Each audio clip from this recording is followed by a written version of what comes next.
Je propose qu'on prie. Amen. Seigneur Dieu Tout-Puissant, éternel Dieu des armées, Père, nous voulons te rendre grâce pour ces moments d'échange et de partage que tu nous donnes. Seigneur, nous te bénissons pour la présence de ton Esprit, parce que tu as dit que tu nous enverrais l'Esprit et que c'est lui qui nous enseignerait toutes choses et nous rappellerait tes paroles. Seigneur Dieu, que ton Esprit seul nous enseigne et que nous restons, Seigneur Dieu, les yeux centrés sur toi. Que vraiment, Seigneur Père, que ça soit, Seigneur, l'esprit de révélation qui vienne de toi, Seigneur Père, qui nous conduise à entrer dans les profondeurs de ta parole pour comprendre vraiment, Seigneur Dieu, l'œuvre que tu as accomplie à la croix et la manière dont tu veux que nous marchions aujourd'hui, Seigneur Père. Que toute la gloire te revienne et que chacun de nous puisse véritablement, Seigneur Dieu, être édifié et comprendre, Seigneur Père, comment tu veux que ton Église marche, Seigneur Père. Au nom de Jésus-Christ. Amen. Amen. Alors, je vais commencer par lire un verset. Parce que, effectivement, le Seigneur Jésus a dit, le ciel et la terre passera, mais mes paroles ne passeront pas. C'est clair que quand on partage la parole de Dieu, si on commence à dire, moi je crois que ça devrait être comme ça, on risque de se tromper. Il y a beaucoup en tout cas, on a une grande marge d'erreur qui est possible. Mais par contre, si je dis quelque chose et que j'appuie par la parole de Dieu, oui, là, à ce moment-là, ma conviction est fondée sur les Écritures, comme les chrétiens de Béret faisaient. Donc, si je ne peux pas prouver ce que je dis par la parole de Dieu, alors là, il y aura un souci. Alors, donc, je vais lire d'abord dans 1 Corinthiens 15, les 2 premiers versets, qui vont nous permettre vraiment de bien faire attention, en fait, hein, quand on commence, en fait, enfin, quand on a une conviction, hein, c'est vraiment important de savoir ce que dit la parole. Ici, il dit, je vous rappelle, frères, l'évangile que je vous ai annoncé, que vous avez reçu, dans lequel vous demeurez ferme et par lequel vous êtes sauvés.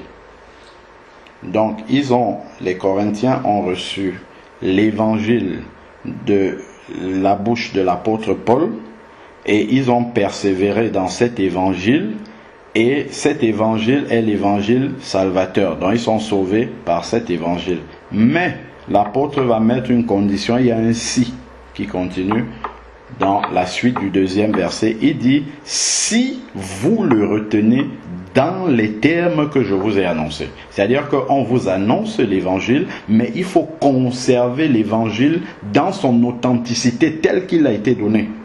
Parce que si vous rajoutez quelque chose dedans, ou si vous retranchez quelque chose dedans, il dit autrement vous aurez cru en vain.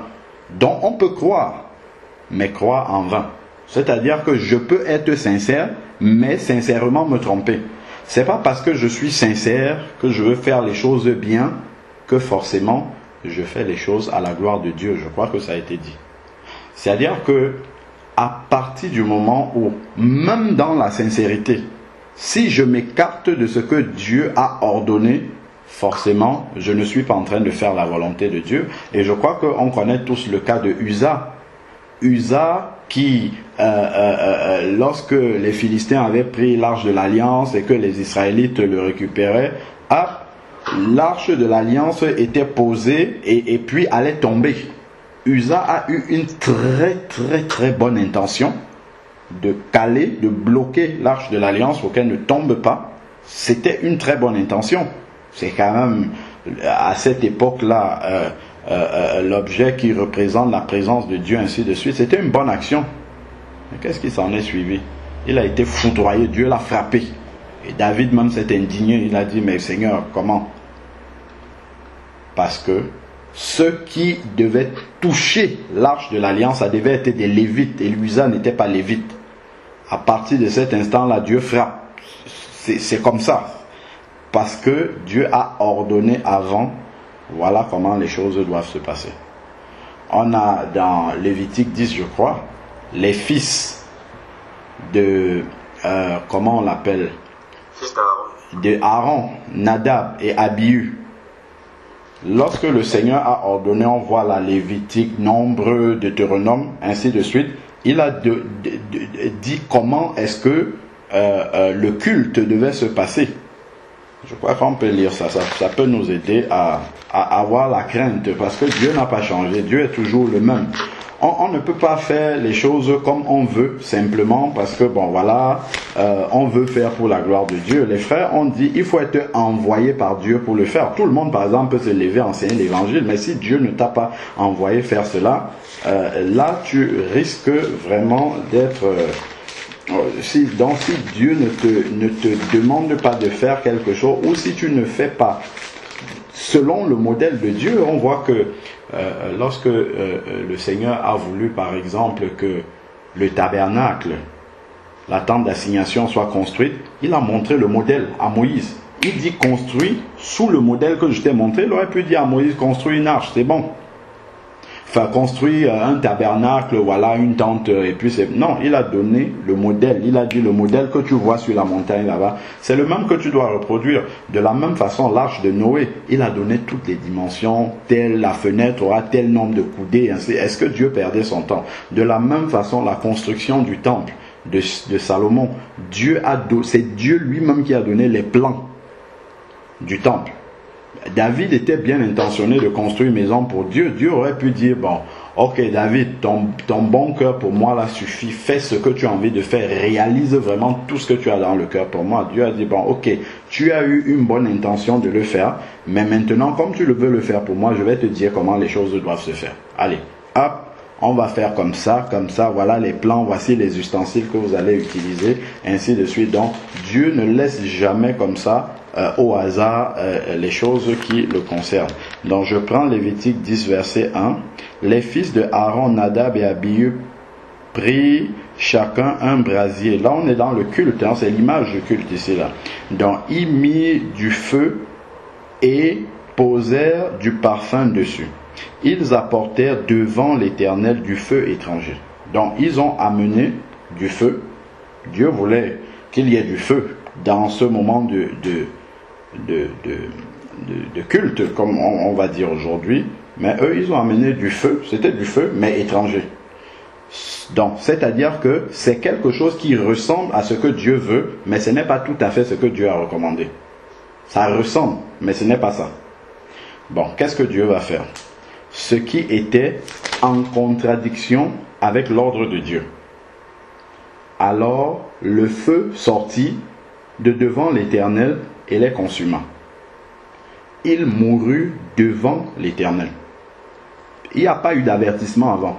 Dieu a donné un commandement, il a dit vous amènerez du feu. Eux, ils ont ramené du feu, mais du feu étranger. Et Dieu n'agrée pas ça, et la sentence était la mort, direct. Moïse dit à Aaron, c'est ce que l'Éternel a déclaré lorsqu'il a dit, je serai sanctifié, mis à part par ceux qui s'approchent de moi, et je serai glorifié en présence de tout le peuple. Aaron garda le silence. C'est-à-dire que Aaron reconnaissait que l'intervention de Dieu était légitime. C'était normal que Dieu intervienne de cette façon parce que Dieu avait donné un commandement pour la manière dont le culte devait se passer. De la même façon aujourd'hui, Dieu n'a pas laissé son église. Jésus a dit lui-même dans Matthieu 16, il a dit je bâtirai mon église. Il n'a pas dit je vais laisser qu'on bâtisse mon église, je vais laisser. C'est pour ça qu'il donne l'Esprit de Dieu qui est censé nous conduire dans toute la vérité, nous rappeler. Pourquoi l'Esprit de Dieu doit nous rappeler les paroles de Jésus?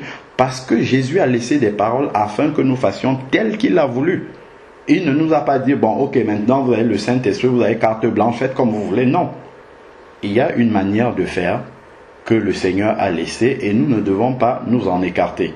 Alors, maintenant que ceci est dit, on a dit tout à l'heure, quelqu'un peut avoir un talent de chant. Quand il chante, les gens guérissent. Bon, ce que moi je lis dans la Bible, dans Marc 16, verset 17, voici les miracles qui accompagneront ceux qui auront cru. En mon nom, ils feront ceci. Ils imposeront les mains aux malades, les malades seront guéris. Donc, qu'est-ce qui est un don? Qu'est-ce qui est la clé? Le nom de Jésus. J'impose les mains aux malades avec le nom de Jésus et ça guérit. Ce n'est pas une question de talent. C'est pas une question de talent. Après, maintenant, certains, on a parlé également dans 1 Corinthiens 12, certains ont le don de guérison, ça existe aussi. Ça existe aussi. Mais maintenant, dire que quelqu'un a le don de chanter et cela guérit les malades, bon. Quand je regarde la parole de Dieu, je ne vois pas ça spécialement ici. Mais on peut expliquer, on peut comprendre que la Bible dit que Dieu siège au milieu de la louange de son peuple. Et j'ai déjà donné le témoignage ici plusieurs fois concernant ma maman. Ma maman a été guérie de son déséquilibre. Elle est atteinte de diabète et puis elle avait perdu l'équilibre et elle est arrivée dans un moment de louange, dans une assemblée ou un séminaire, un frère missionnaire était allé prêcher au pays là-bas et elle a été guérie pendant ce moment d'adoration. Mais c'est pas la louange qui a été c'est pas le chant qui était chanté qui l'a guérie, c'est pas ça. C'est la présence de Dieu. Parce que Dieu était là au moment de cette louange-là. C'était une louange qui agréait, que Dieu agréait et dont Dieu était présent à ce moment-là et elle a été touchée. Mais on ne va pas dire que ceux qui chantaient là avaient un don de faire quoi que ce soit. Pas du tout. C'est la présence de Dieu qui a amené la guérison dans la vie de ma maman et elle s'est convertie par la suite parce qu'il y a eu un appel. Et après, elle a dû recevoir l'évangile véritable qu'il faut passer par la repentance, la conversion, le baptême, ainsi de suite. Mais ce n'est pas le fait d'avoir écouté un chant ou quelque chose comme ça qui a amené un moment à la conversion ou qui l'a guéri. Non, c'est la présence de Dieu qui était là à ce moment-là. Maintenant, dit que quelqu'un a le don d'attirer la présence de Dieu, ça n'existe pas ça dans la parole de Dieu. Ça n'existe, personne n'a ce don-là, d'attirer la présence de Dieu. Ça n'existe pas. Sinon, tous les enfants de Dieu ont l'Esprit de Dieu en eux et quand ils sont connectés au Seigneur, le Seigneur est présent et agit. S'il faut toucher les gens en guérissant, les gens sont touchés et ainsi de suite. Donc ça déjà, c'est la première chose à bien comprendre. Maintenant, je vais lire un autre verset que nous connaissons tous, mais peut-être on ne le comprend pas toujours dans la profondeur qu'il faudrait. C'est 2 Corinthiens 5, verset 17. 2 Corinthiens, chapitre 5, verset 17. Verset que tout le monde connaît. Si quelqu'un est en Christ, il est une nouvelle créature. Les choses anciennes sont passées. Voici, toutes choses sont devenues nouvelles. Toutes choses sont devenues nouvelles. Souvent, on le voit simplement sous un seul angle. C'est-à-dire que ma vie désordonnée d'avant qui ne glorifiait pas Dieu, je l'ai abandonnée et maintenant je nais à une nouvelle vie. C'est la vérité. Mais il y a un autre aspect aussi auquel peut-être on ne prête pas souvent attention et on se méprend beaucoup dessus dans les milieux chrétiens. C'est le fait que quand on dit les choses anciennes sont passées, ce n'est pas parce que avant d'être converti, j'avais un talent dans la musique par exemple. J'avais un talent de bon orateur. J'étais professeur par exemple. C'est pas parce que j'étais professeur et j'ai la facilité et l'éloquence de parler devant un grand public que Dieu va faire de moi un enseignant de la parole de Dieu. Il faut se détromper là-dessus. Parce que les apôtres même, c'était des pêcheurs de poissons. Donc ce n'étaient pas des gens qui avaient des prédispositions pour pouvoir travailler, prêcher comme ça avec autorité pour le Seigneur. Et ça, on l'a vu d'ailleurs. Ça, c'est quelque chose qui a beaucoup touché les principaux sacrificateurs. Parce que quand les sacrificateurs les entendaient parler, ils disaient, mais ceci, c'est le commun du peuple. D'où leur vient tout ce qu'ils sont en train de dire? Donc, le moins Dieu utilise nos prédispositions naturelles plus grande la gloire de Dieu est. Plus grande la gloire de Dieu est. Pourquoi? Parce que justement, la personne reconnaît que ce qui vient ne vient pas de ma prédisposition naturelle ou quoi que ce soit, mais c'est un don de Dieu pour le travail qu'il a à faire. Donc c'est pas que, voilà, avant j'étais un chantre, donc je deviens chrétien, je suis converti, il faut que je chante pour Dieu. Ça, il faut mettre ça de côté. Ça, vraiment, ça n'existe pas dans la Bible. C'est quelque chose qu'on voit très répandu partout, de se dire, ah oui, comme j'avais ce talent-ci dans le monde, absolument, je dois utiliser ça pour Dieu. C'est pas comme ça qu'on doit fonctionner. Lorsque je suis devenu chrétien, il me dit, les choses anciennes sont passées. Avec mes talents et tout ce que j'avais, tout est passé, tout est zéro maintenant devant Dieu. J'aurais beau être le meilleur, je ne sais pas quoi, c'est zéro maintenant devant Dieu. C'est tout à zéro. Toutes choses sont devenues nouvelles. Seigneur, maintenant que je suis converti, qu'est-ce que tu attends que je fasse pour toi? Le Seigneur t'appelle à faire quelque chose pour lui et il te donne en même temps le talent correspondant. Matthieu 25, la parabole des talents. Le maître, avant de partir, a distribué les talents selon leur capacité. À l'un, il a donné 5 talents, à l'autre 2 et à l'autre 1. Maintenant que je suis enfant de Dieu, Dieu, en fonction de l'appel qu'il a pour moi, me donne le talent qui correspond et j'exerce ce talent-là pour le Seigneur. Ça, c'est d'abord la toute première chose qu'il faut comprendre. Le talent que Dieu va me donner est fonction de l'appel qu'il a pour moi. Je pouvais être musicien dans le monde. Quand je viens dans l'assemblée des saints, le Seigneur m'appelle à être, je ne sais pas moi, il me donne autre chose à faire, où ce talent-là sera totalement occulté, ne va pas exister. Dieu n'est pas obligé d'utiliser ce qu'on avait avant la conversion pour dans l'église. Ce n'est pas une obligation du tout, du tout. Donc ça, c'est la première chose à savoir. Donc, une fois qu'on comprend cela, pour ce qui concerne les talents, c'est la première chose. La deuxième chose maintenant, il faut bien comprendre la rupture entre l'ancienne alliance et la nouvelle en ce qui concerne le culte que nous rendons à Dieu. Dans l'ancienne alliance, le culte était un culte, comment on peut appeler ça? C'était un culte terrestre, voilà, c'était un culte terrestre et Dieu, Lévitique, Nombre, ainsi de suite, Dieu a donné dans les détails comment ça devait se passer. Les sacrificateurs devaient avoir telle tenue bleue, avec ceci, c'était dans tous les détails, donc tout devait être manifeste physiquement là comme ça, c'était un culte physique là comme ça présent sur la terre. Mais lorsque le Seigneur Jésus arrive, je vais lire dans Jean chapitre 4, verset 21. Il y a quelque chose d'essentiel que le Seigneur a dit dans ce passage-là. Jean chapitre 4, à partir du verset 21. Femme, lui dit Jésus, crois-moi, l'heure vient. C'est-à-dire qu'il y a un moment charnière, il va avoir une rupture. C'est pour ça qu'il parle de l'heure, dans un temps, un instant. L'heure vient où ça ne sera ni sur cette montagne, ni à Jérusalem, que vous adorerez le Père. On sait bien que dans l'ancienne alliance, on devait adorer Dieu au temple de Salomon, la tente d'assignation d'abord avant, le tabernacle.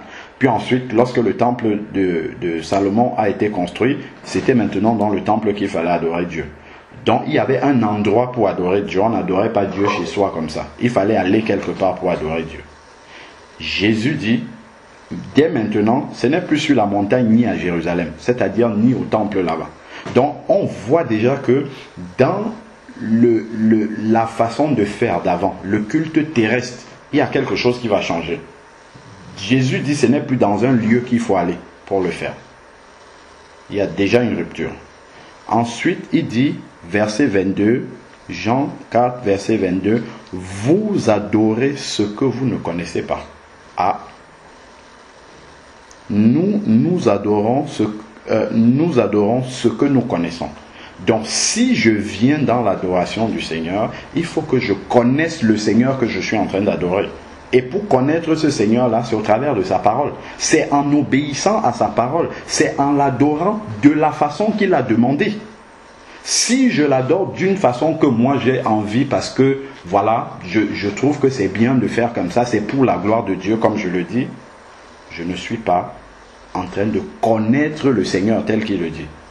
Parce que connaître le Seigneur, c'est chercher quelle est sa volonté. C'est quoi la volonté du Seigneur? S'il dit qu'on doit l'adorer, comment est-ce que ça doit se passer? Qu'est-ce qu'il a dit concernant le culte dans la Nouvelle Alliance? Et je me conforme à cela. Là, je vais dire, je connais le Seigneur que j'adore. Ce n'est pas parce que je fais un chant où il y a des paroles qui parlent de Jésus dedans que je suis en train d'adorer le Seigneur. Pas du tout. C'est pas comme ça que le Seigneur dit ici. Donc, vous adorez ce que vous ne connaissez pas, car le salut vient des Juifs. Première chose. Ensuite, le salut vient des Juifs, le salut vient des Juifs. Alors, verset 23, mais l'heure vient. Une deuxième fois, il continue encore avec cette histoire, cette parole concernant un moment charnière. Là, il y a quelque chose qui va changer. Il dit, l'heure vient. Et c'est maintenant. Donc, à partir de là, maintenant, où les vrais adorateurs. Donc, il y a des adorateurs, mais il y a des vrais adorateurs. Beaucoup de gens adorent. On entend, d'autres chantent aussi. Mais parmi eux, il y a des vrais adorateurs. Mais l'heure vient où les vrais. Et ces vrais adorateurs sont ceux qui adorent Dieu selon sa parole. Ceux qui adorent Dieu en connaissant vraiment ce Dieu qu'ils adorent là. C'est-à-dire qui respectent la manière que Dieu a demandé de l'adorer. Ils ne disent pas, je fais ça, c'est bien, ça touche, ça apporte des résultats et tout, c'est bon. Non. Ils se conforment à la parole de Dieu. Les vrais adorateurs adoreront le Père en esprit et en vérité.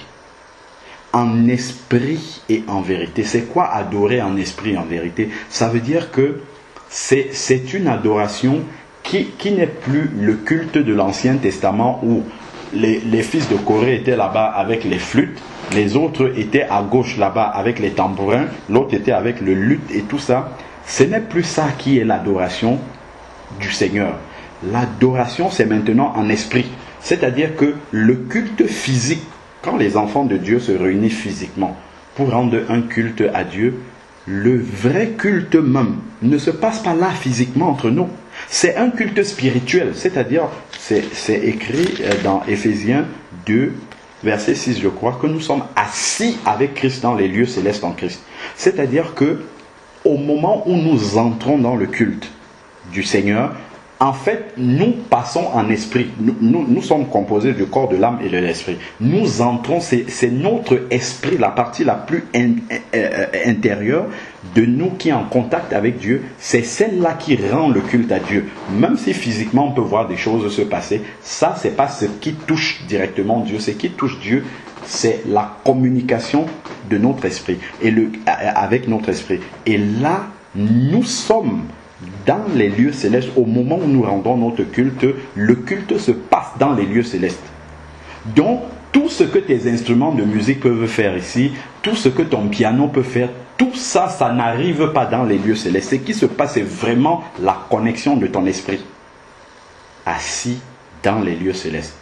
Nous voyons les 24 vieillards, les 4 êtres vivants qui sont prosternés devant le Seigneur, qui disent jour et nuit, ainsi de suite. C'est ça le culte céleste.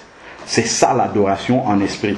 C'est là où on comprend que ce ne sont plus les choses matérielles, visibles, charnelles, qui participent à l'adoration de Dieu. On entre dans une autre dimension. Ça n'a plus rien à voir avec l'argent, c'est payant, c'est pas... Tout l'argent, est-ce que l'argent entre au ciel? Non, pas du tout. On n'est plus dans cette dimension-là. C'est ce que Jésus explique ici. Les vrais adorateurs adorent en esprit et en vérité. Donc, en esprit, déjà, pour adorer en esprit, il faut être né de l'esprit.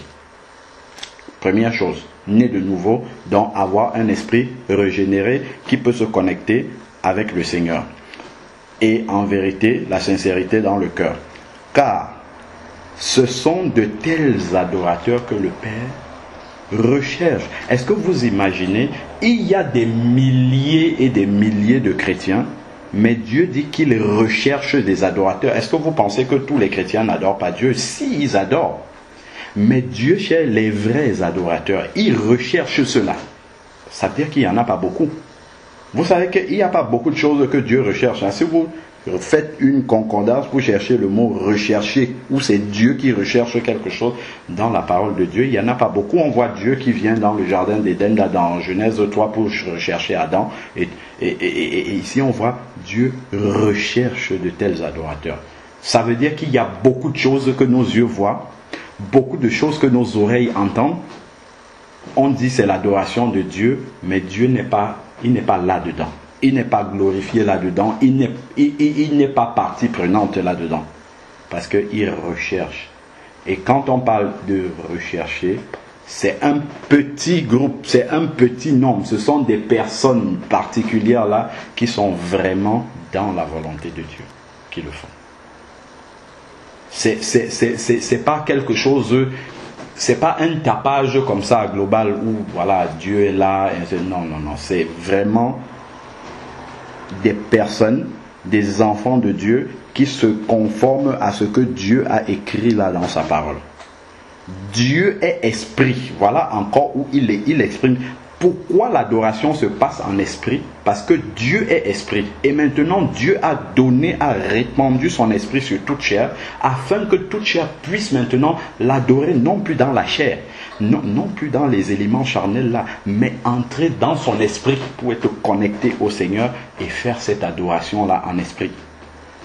Et là maintenant la présence de Dieu est là, et la présence de Dieu peut guérir, peut toucher, peut parler. Et là quand on est dans cette adoration là, il y a des paroles de connaissance qui peuvent venir.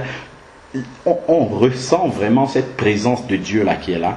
Et ça c'est pas le don d'une personne. Il n'y a pas une personne qui a ce don là de faire cela. Non, pas du tout.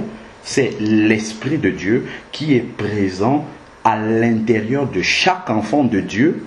Lorsque l'enfant de Dieu est vraiment connecté au Seigneur et que nous sommes dans l'unité d'esprit, on parle là où 2 ou 3 sont unis en esprit, en mon nom je suis présent. Là Dieu est présent. Et quand Dieu est présent à ce moment-là, Dieu sait ce qu'il y a à faire.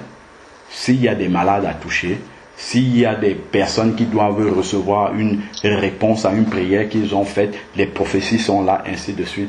Dieu vient, il déverse tout ce qu'il doit déverser. Ça, c'est pas un don qu'on a donné à une personne dans l'église, ça n'existe pas. Du tout, il faut se détromper là-dessus. Les vrais adorateurs sont des vrais enfants de Dieu qui marchent selon la parole de Dieu. C'est pas un don d'être un vrai adorateur, ça n'existe pas. Parce que Dieu ne peut pas rechercher des personnes qui ont un don que lui-même il a donné. C'est pas possible. C'est-à-dire que si Dieu avait donné le don d'adorateur à des personnes, comment va-t-il encore dire je recherche des vrais adorateurs parce que eux ils se distinguent des autres? Pas du tout. C'est pas par un don qu'on va se distinguer des autres, parce que l'Esprit de Dieu communique des dons comme il le veut. Ça veut dire que si Dieu donnait un don d'adoration à des personnes, ça veut dire que les autres seraient lésés. Alors dans eux, ils ne peuvent pas adorer en esprit et en vérité, adorer vraiment comme le Père le veut, parce qu'ils n'ont pas reçu ce don-là. Non, pas du tout. Nous avons tous reçu l'Esprit de Dieu.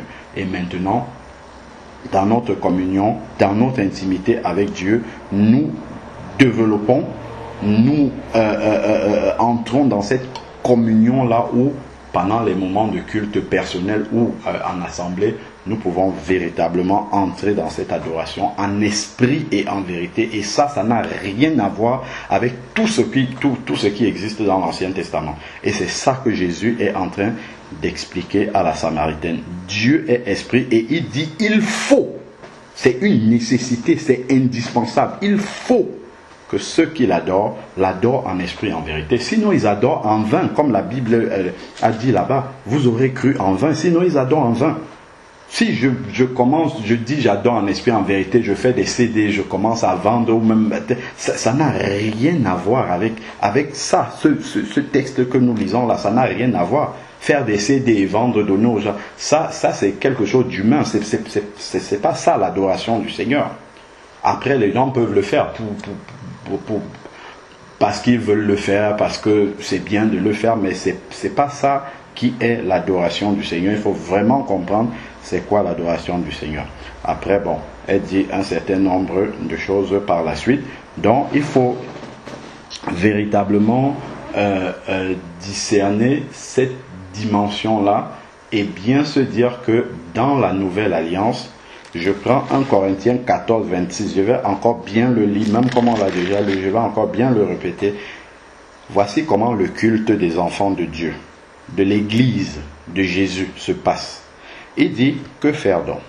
Lorsque vous vous assemblez, nous sommes en réunion, nous sommes en communauté, nous sommes en assemblée, chacun, ça veut dire n'importe lequel parmi les enfants de Dieu, chacun a-t-il un cantique. Ça veut dire que tout enfant de Dieu doit, ce n'est même pas peut, c'est doit avoir un cantique. Et ce cantique-là vient du plus profond de son cœur, qui est le résultat de son intimité avec Dieu.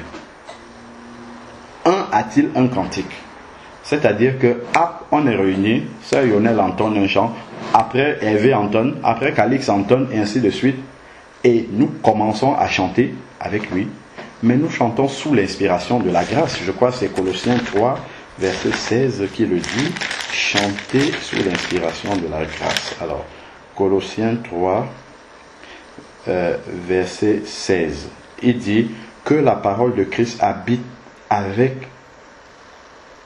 en vous avec richesse. Instruisez-vous, avertissez-vous réciproquement en toute sagesse par des psaumes, des hymnes, des cantiques spirituels. Comment? Sous l'inspiration de la grâce, chantez de tout votre cœur. Sous l'inspiration de la grâce, sous l'inspiration du Saint-Esprit.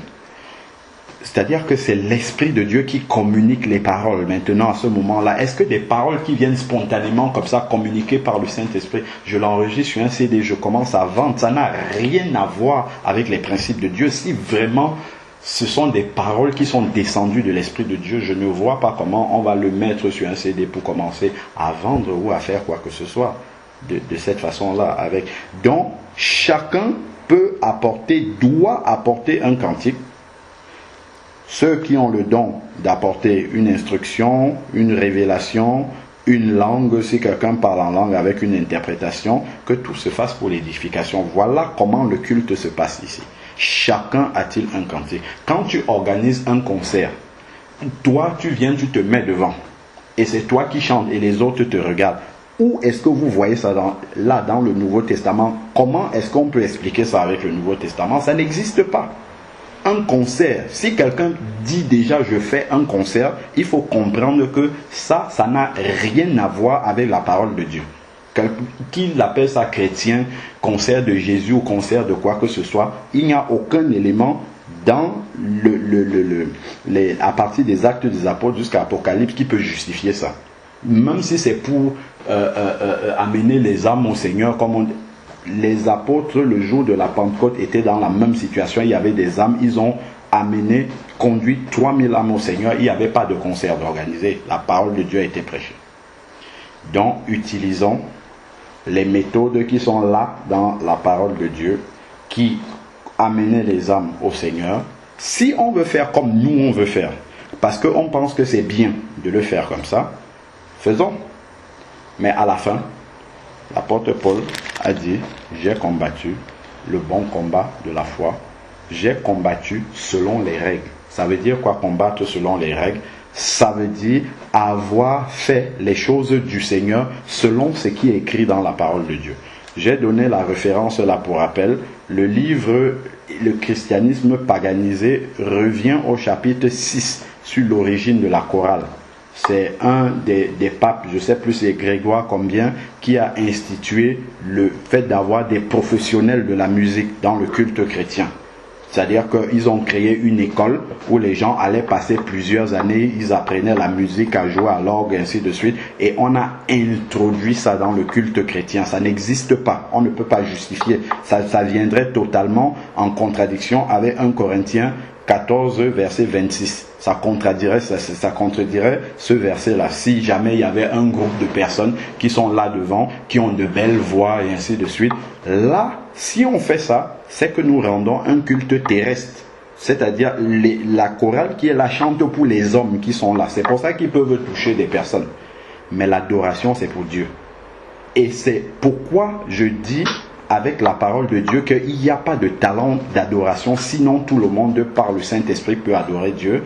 Il n'y a pas un talent spécial pour l'adoration, parce que l'adoration est un ministère éternel. Ce n'est pas un ministère terrestre seulement. Nous commençons ici sur la terre, mais ça va se poursuivre jusque dans l'éternité. Ça va continuer dans l'éternité là-bas. Donc, ceux qui n'ont pas reçu ce don-là sur la terre, quand ils vont arriver dans l'éternité là-bas, ils vont faire comment? Ils vont dire, mais Seigneur, moi je n'avais pas reçu ce don-là, donc ici là je suis perdu, je ne sais pas ce qu'il faut faire. C'est tel frère qui avait l'habitude d'entonner dans l'assemblée, moi je répétais seulement, c'est telle autre sœur qui avait l'habitude d'entonner. Donc moi ici là je ne sais pas quoi faire. Ici c'est écrit que chacun a-t-il un cantique. Tu peux entonner un cantique que personne n'a jamais entendu. C'est pas obligé que quand on veut entonner, on ouvre les ailes de la foi. Tu peux commencer à chanter spontanément avec les paroles qui sortent de ta bouche. C'est le Saint-Esprit qui conduit. Et puis les autres remplis du Saint-Esprit vont se connecter à ce chant-là et vont chanter avec toi. Va me dire comment on va évaluer ça comme étant un talent de chant. Ça n'existe pas, le talent de chant. Ça n'existe absolument pas. Je prends quelqu'un, tu dis là un talent de chant. Prends un vrai musicien qui a un talent de chant, tu l'amènes au milieu des enfants de Dieu qui adorent en esprit, en vérité, sur des chants spontanés. Il va juste se mettre au milieu d'eux et adorer comme un autre enfant de Dieu. Et tu verras qu'il n'y a pas de don pour faire ça. Il n'y a pas de don. C'est-à-dire que quand on est unis comme ça, ce sont des paroles qui viennent spontanément de l'esprit. On commence à donner ces paroles-là, on chante avec ses propres mots, on chante la vie que nous vivons, les tribulations que nous avons, les épreuves, les délivrances du Seigneur, les interventions. C'est tout ça qui vient spontanément. C'est pour ça qu'on parle de chanter sous l'inspiration de la grâce. C'est-à-dire c'est l'Esprit de Dieu qui communique les paroles qui sortent de notre bouche en connexion directe avec le Seigneur. C'est ça, chanter par l'Esprit. Et en même temps, nous sommes dans une communication. Dieu peut nous communiquer aussi des choses. À ce moment-là, et ce chant-là, ce n'est pas nous qui touchons les gens avec un don de chant.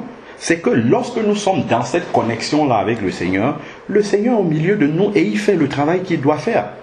S'il doit toucher, il touche. S'il doit guérir, il guérit. S'il doit dévoiler le péché de quelqu'un, il dévoile par une parole qui va sortir dans un chant.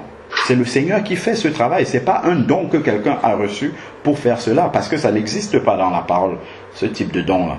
Donc c'est pour ça qu'il faut vraiment qu'on comprenne la rupture déjà dans la nature même du culte. Si on n'a pas compris ça, déjà on part déjà,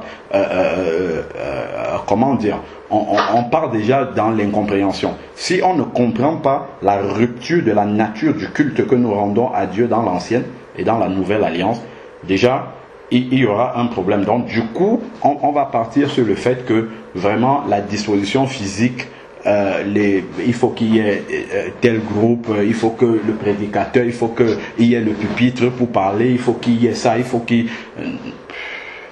Là, on n'aura pas compris. On va peut-être se forcer dans un culte, il faut absolument qu'il y ait l'adoration, qu'il y ait les annonces, qu'il y ait, je ne sais pas trop quoi, la prière, qu'il y ait ceci. On peut venir dans un culte, on adore seulement, après on rentre chez nous. On vient dans un autre culte, on partage seulement la parole du début jusqu'à la fin. Dieu est glorifié, c'est conduit totalement par l'Esprit de Dieu. Donc on n'est plus dans une contrainte, voici, c'est ça qu'on doit faire, ainsi de suite. Donc là, on est dans ce culte-là en esprit. Ça, il faut vraiment comprendre ça.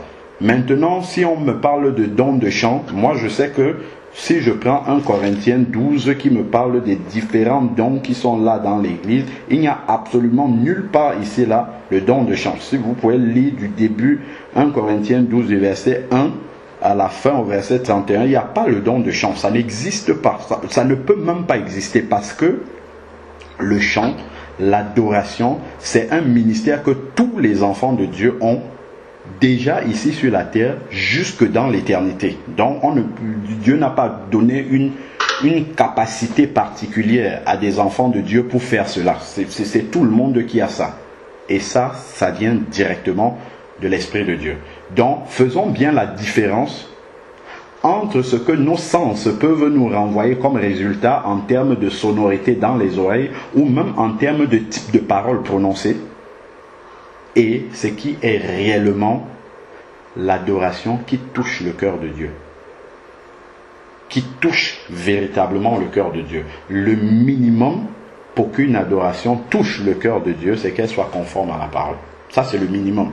Après, maintenant, la disposition du cœur par rapport justement aux paroles qui sortent de notre bouche viennent également pour toucher le cœur du Seigneur. Je crois que là maintenant, après ce que j'ai dit là, bon après il y a des messages aussi sur YouTube que le Seigneur nous avait déjà conduit à partager sur l'adoration. Je crois qu'il faut faire table rase de tout ce que nous voyons, même si ça produit des résultats. Ce qui importe pour le Seigneur, c'est pas les résultats. C'est pas qu'on voit les choses se faire. Il y a beaucoup de choses qui se font. Mais parmi toutes ces choses qui se font, beaucoup ne sont pas conformes à la parole de Dieu. Beaucoup ne sont pas conformes à la parole de Dieu. Chantre, c'est un mot qui n'existe pas dans la Nouvelle Alliance. Il faut mettre ça de côté. Chanteur chrétien, ça n'existe pas dans la Nouvelle Alliance. Concert chrétien, ça n'existe pas. Il faut balayer ça totalement. Toutes ces choses-là, ça n'existe pas dans la Nouvelle Alliance. Parce que tout est conduit par l'Esprit de Dieu et tout le monde a l'Esprit de Dieu. Je comprends bien, il y a les talents, ça existe. Je peux avoir un talent d'exhortation, comme Barnabas était appelé fils d'exhortation, parce que en exhortant les enfants de Dieu, ils comprennent bien ce qu'on leur explique. Je sais pas, on peut avoir une facilité à communiquer avec les gens. Ce sont des talents qui existent et tout. Mais le talent pour la musique, ça n'existe pas dans la Nouvelle Alliance. Ça, c'est clair et net. Je ne peux même pas passer à gauche ou à droite. Ce sont des éléments que on essaye d'utiliser, l'Ancien Testament, pour ramener ça dans l'Église de Dieu. Mais en réalité, c'est simplement inspiré par le monde. C'est le monde qui est en train d'entrer dans l'Église de cette façon-là. Donc il faut bien faire attention. Si on ne peut pas se conformer à la parole de Dieu telle qu'elle est, parce que quand on applique 1 Corinthiens 14, verset 26, où tout le monde, chacun peut lancer un chant, les autres répètent, et puis on continue comme ça, même dans le même chant. C'est pas une seule personne qui chante du début jusqu'à la fin. Une personne chante quand il est sous l'inspiration de la grâce, quand il a les paroles qui viennent. Après, il y a un deuxième dans le même chant qui continue avec d'autres paroles inspirées. Le peuple répond. Après, il y a un troisième, ainsi de suite. L'un à la suite de l'autre. Si on continue en Corinthiens 14, c'est ce qui est dit. Successivement comme ça. Chacun prend son temps. C'est la même chanson. Donc, il n'y a personne qui est mis en avant. Et Satan ne peut pas s'introduire là. Quand on a une chorale, tu as des personnes déjà qui sont devant, qui chantent, eux, ils sont comme des privilégiés. Donc, il y a déjà l'orgueil qui va commencer à monter, même si ce sont des personnes humbles, même si ce sont... Donc, c'est une porte ouverte déjà à Satan pour s'introduire et commencer à diriger des personnes dont les personnes vont se dire, ah, moi je vois quand on était à l'assemblée avant, des jeunes qui sont là à la chorale, au groupe de louanges, au lieu de passer du temps, de se dire, bon, je passe le temps dans la prière pour que je dis, si le groupe de louanges existait même, déjà que ça ne doit pas exister, parce qu'il n'y a pas ça dans le Nouveau Testament, si ça devait même exister, je passe le temps dans la prière pour que lorsque je suis connecté, je suis en train de chanter, le cœur de Dieu soit touché. Eux, ils se disent, de toute façon, l'assemblée qui est là devant nous, ils savent déjà comment nous chantons et tout, donc on n'a pas d'effort à faire. Donc ils viennent tous les jours, ils sont là, ils répètent des choses et tout ça, après ils rentrent, le cœur de Dieu touché au pas, ils ont rempli leur service. C'est comme s'ils étaient des fonctionnaires. Ils sont venus là pour remplir une mission qu'on leur a donnée dans l'assemblée. Vous êtes les chants, vous êtes le groupe de louanges, venez faire le travail. Donc, il faut bien que nous comprenions cette rupture-là. Jésus a bien enseigné quand il parle à la Samaritaine sur cette rupture. L'apôtre Paul est revenu encore dessus dans les Corinthiens pour bien expliquer ces choses-là.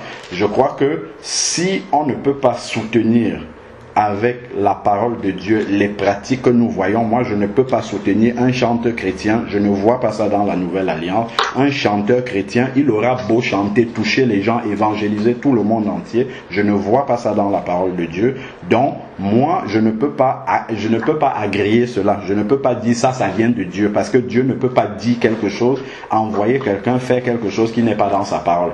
Donc, comme les uns et les autres ont pu le dire, ce sont des personnes qui se sont dit, ah, j'ai un talent en ceci, je me lève, je le fais, je crois que ça plaît à Dieu, ça peut toucher des personnes, et puis je le fais comme ça. Mais c'est pas conforme à la parole de Dieu. Et ça, si quelque chose n'est pas conforme à la parole de Dieu, on va dire, oui, frère, c'est bien.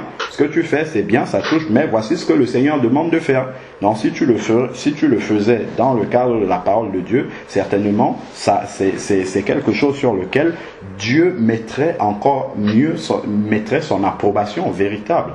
Donc, voilà, après, maintenant, tout ce qu'on peut dire, on peut croire ce qu'on peut croire, on peut dire ce qu'on veut dire, mais si la parole de Dieu n'est pas là pour étayer ce que nous sommes en train de dire, il vaut mieux se conformer à la parole et en rester à ce qui est écrit.